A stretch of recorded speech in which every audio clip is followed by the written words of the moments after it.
Hello friends, welcome to movie reviews. आज की हमारी मूवी है स्कल आइलैंड, जो कि 2017 में रिलीज़ हुई।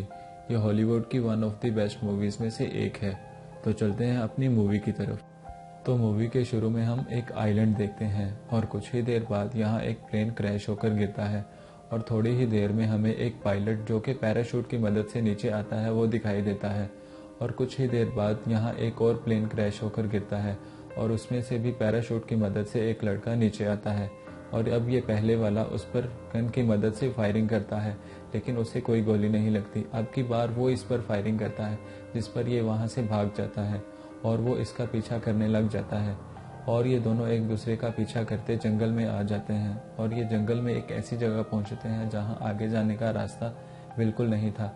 और यहाँ हमें इन दोनों के दरमियान फाइट देखने को मिलती है, जहाँ ये एक दूसरे को मारने की कोशिश करते हैं। लेकिन कुछ ही देर बाद इनके होश उड़ जाते हैं, क्योंकि इन्हें बहुत बड़े बड़े हाथ अपनी तरफ आते हुए दिखाई देते हैं, जो इससे पहले इन्होंने कभी नहीं देखे थे। जिसे देखकर ये बहुत ज़्यादा डर जाते हैं और बहुत हैरान होते हैं। और यहीं ये मूवी फ्लैशबैक में चली जाती है।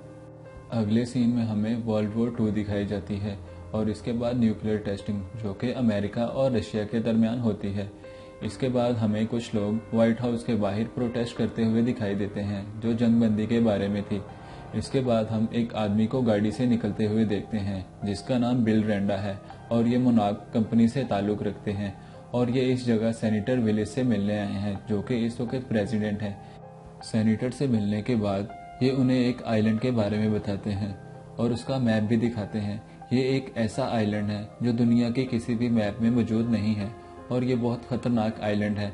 और रेंडा ये भी बताते हैं कि यहाँ से कोई जहाज़ या शिप आज तक वापस नहीं आया, जिस पर सेनेटर इसे मजाक समझते हैं और यहाँ से चले जाते हैं। रेंडा और इनका असिस्टेंट सेनेटर के पीछे आते हैं और इन्हें किसी तरह कन्विंस करने की कोशिश करते हैं, लेकिन वो इनकी बात नहीं सुनते। लेकिन इसी दौरान रेंडा का असिस्टेंट इन्हें किसी तरह से कन्विंस कर लेता है और वो इस मिशन के लिए मान भी जाते हैं। लेकिन वो रेंडा से ये भी कहते हैं कि इसके बाद कोई एहसान नहीं। सेनेटर इन्हें इस मिशन की इजाज़त दे देते हैं। अब की बार रेंडा सेनेटर से कुछ आर्मी के जवानों की डिमांड करते हैं। सेनेटर ये डिमांड भी पूरी कर देते हैं। अगले सीन में हमें आर्मी डॉक दिखाया जाता है, जहां आर्मी के कुछ जवान जो अभी अभी मिशन से वापस आए थे आपस में बैठकर बातें कर रहे थे। अगले सीन में हमें कर्नल बैकट दिखाए जाते हैं, जो मूवी के मेन कैरेक्टर हैं। और इन्हें एक कॉल आती है और इसी कॉल पर इन्हें इस मिशन के बारे में बताया जाता है और इनसे कुछ आर्मी के जवानों का भी कहा जाता है, जिस पर ये एग्री हो जाते हैं। अब हम रेंडा और इनके असिस्टेंट को कहीं जाते हुए देखते हैं, जो एक बार क्लब में जाते हैं। यहाँ इनकी मुलाकात कॉनरेड से होती है। ये मूवी का दूसरा मेन कैरेक्टर है।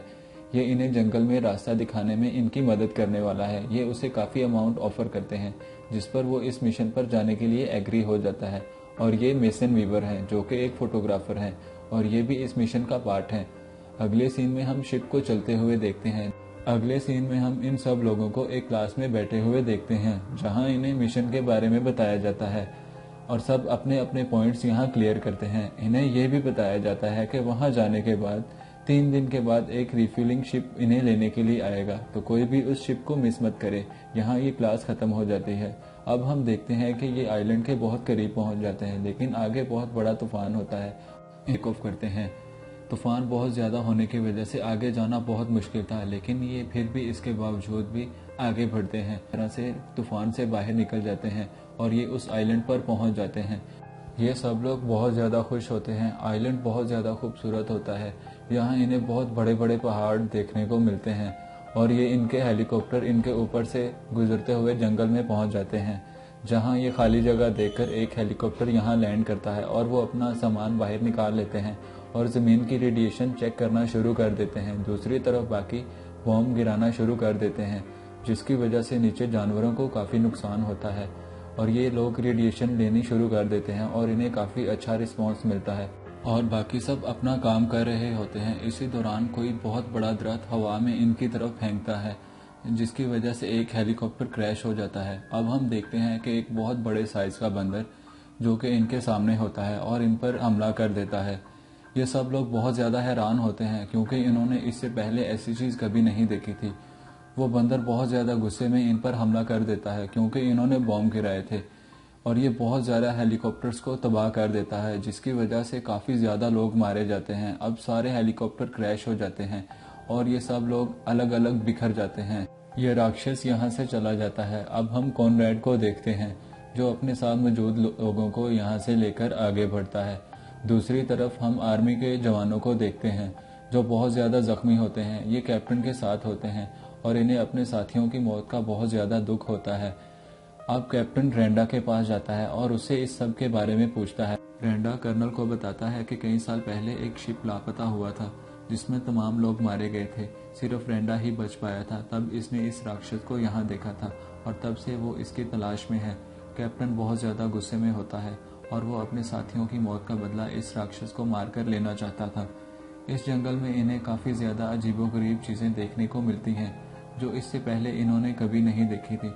दूसरी तरफ हम आर्मी के जवानों को देखते हैं, जो एक जंगल से गुजर रहे होते हैं। वहाँ एक बहुत बड़े साइज की मकड़ी इन सब पर हमला कर देती है। इसी दौरान इनके और बहुत सारे साथी यहाँ मारे जाते हैं। अब ये लोग उस पर फायरिंग करना शुरू कर देते हैं। आखिरकार ये उसे भी यहाँ मार देते हैं। अब हम कॉनरैड और इसकी टीम को देखते हैं, जो आगे बढ़ रहे थे। यहाँ इन्हें एक अजीबोगरीब जगह देखने को मिलती है।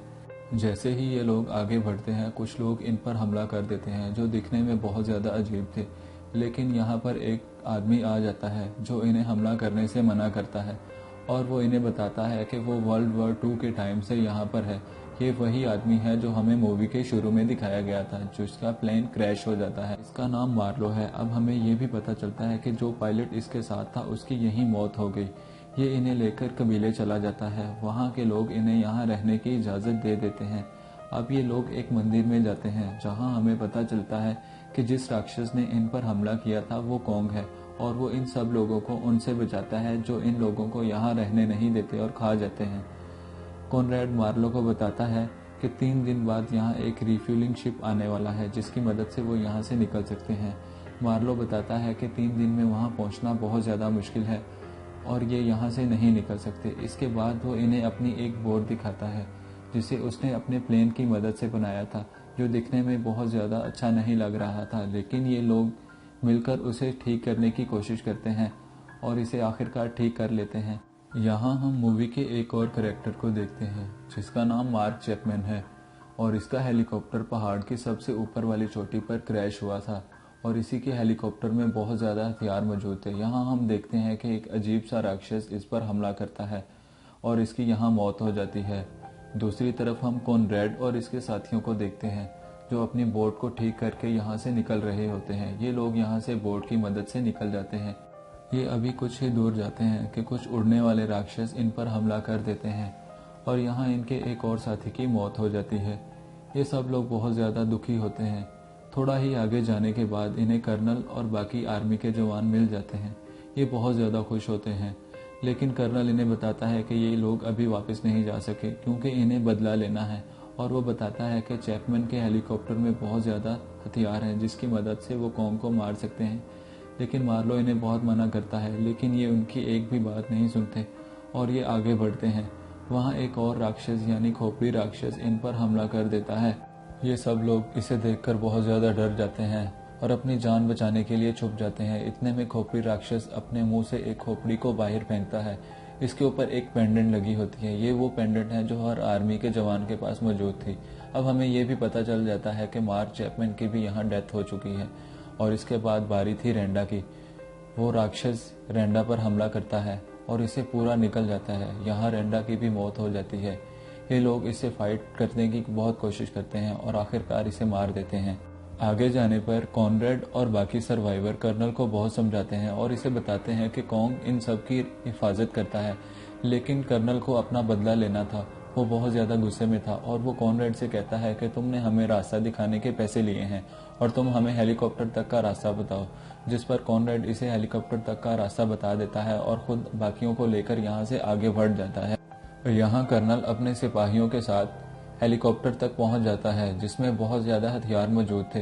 रात होते ही ये कॉन्ग के लिए एक ट्रैप बिछाते हैं और वही बॉम्ब लगाते हैं, जिन्हें देखकर कॉन्ग भड़क उठता है और बाहर आ जाता है और इनका प्लान सक्सेसफुल होता है। और यहाँ कॉन्ग आ जाता है और ये पूरे दरिया में फ्यूल की मदद से आग लगा देते हैं, जिससे कॉन्ग को आग लग जाती है और वो नीचे गिर जाता है। यहाँ कैप्टन बहुत गुस्से में होता है और वो कॉन्ग से अपना बदला लेने के बारे में सोचता है, लेकिन इसी दौरान कॉनरैड और बाकी यहाँ आ जाते हैं। अब की बार ये लोग कर्नल को सख्ती से मना करते हैं, लेकिन वो इसके बावजूद भी बाज नहीं आता। इसी दौरान हम देखते हैं कि कर्नल के अपने ही लोग गन की मदद से इसे शूट करते हैं और इसे बताते हैं कि वो गलत कर रहा है, वो कॉन्ग को नहीं मार सकता। कर्नल बहुत गुस्से में था क्योंकि उसे अपने साथियों की मौत का बदला लेना था। वो जैसे ही ट्रिगर दबाने की कोशिश करता है, हम देखते हैं कि सबसे बड़ा खोपड़ी राक्षस जमीन से निकल आता है और वो इन्हीं की तरफ बढ़ता है। यहाँ हम देखते हैं कि कॉन्ग भी जाग जाता है। सारे लोग यहाँ से भाग जाते हैं, लेकिन कर्नल अभी भी यहीं रुकता है। जैसे ही वो ट्रिगर को दबाने की कोशिश करता है, कॉन्ग इस पर हमला कर देता है और यहाँ पर हम देखते हैं कि कर्नल की भी मौत हो जाती है और बाकी सब लोग यहाँ से भाग जाते हैं। अगले सीन में हम देखते हैं कि ये खोपड़ी राक्षस बाकी सर्वाइवर्स का पीछा कर रहा होता है और ये लोग अपनी जान बचाने के लिए भाग रहे होते हैं। अब हम यहाँ देखते हैं कि इनमें से एक सर्वाइवर इन सब के लिए अपनी जान को सेक्रीफाइस करने की कोशिश करता है। वो अपनी जेब से एक बॉम्ब निकालता है और इसकी पिन निकाल देता है ताकि राक्षस इस पर हमला करे और वो भी इसके साथ मर जाए, लेकिन यहाँ ऐसा नहीं होता। वो इसे दूर फेंकता है और इसकी भी यहाँ पर मौत हो जाती है। अगले सीन में हम देखते हैं कि कॉन्ग और खोपड़ी राक्षस के दरमियान फाइट होती है और ये वही खोपड़ी राक्षस है जिसने कॉन्ग के माँ बाप और इसके जैसे कई जानवरों को मारा था। हमें इन दोनों के दरमियान काफ़ी हार्ड फाइट देखने को मिलती है जिसमें ये एक दूसरे को मारने की कोशिश करते हैं और एक दूसरे की जान भी लेने की कोशिश करते हैं। यहाँ हम देखते हैं कि कॉन्ग फाइनली इस राक्षस को मार देता है और यहाँ ये राक्षस ख़त्म हो जाता है। यहाँ हम देखते हैं कि कॉन्ग यहाँ से चला जाता है। इस तरह से वो अपनी इन सर्वाइवर्स की और जंगल के बाकी तमाम जानवरों की जान बचा लेता है और ये 8 सर्वाइवर यहाँ से ज़िंदा बचकर वापस जाते हैं। ये लोग अपनी बोट की मदद से आगे बढ़ रहे होते हैं और इन्हें हेलीकॉप्टर दिखाई देते हैं, यानी वो रिफ्यूलिंग शिप जो इन्हें लेने आने वाले थे।